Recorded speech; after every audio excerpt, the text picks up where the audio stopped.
السلام عليكم ورحمة الله وبركاته. دلوقتي يا جماعة أنا طالع أتكلم معاكم في موضوع شائك جدا وحساس ما بين مؤيد له ومعارض له.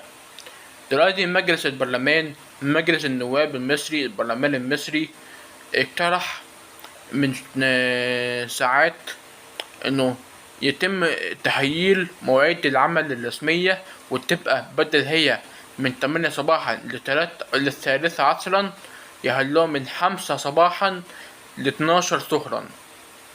يخلوهم من 5 صباحا ل12 ظهرا. وفي ناس في التعليقات شفتها وقرأت التعليقات ليها بتقول ان دي فعلا سنة عن الرسول وياريت تتطبق، عشان ده وقت التوسيع وتقسيم ربنا للأرزاق. وفي ناس بتقول يعني الزمان هي الزمان والكلام ده، وناس ناس مؤيدة لده وناس معارضة لده.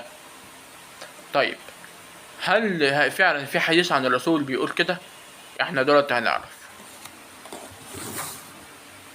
نعم، هناك سنة عن الرسول صلى الله عليه وسلم تتعلق بالاستيقاظ مبكرا والسعي في طلب الرزق.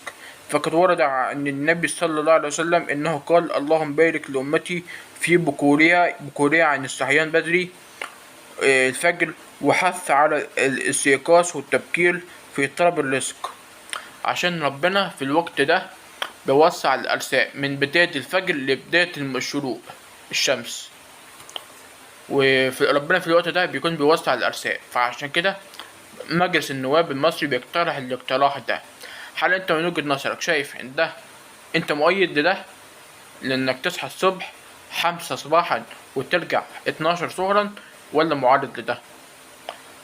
يعني انا عن نفسي شايف حاجة كويسة، لان عايزين نرجع لايام الرسول، وكمان ده وقت تقسيم فيه الارزاق، واول واحد بيصحى ويبقى اول واحد ياخد رزقه.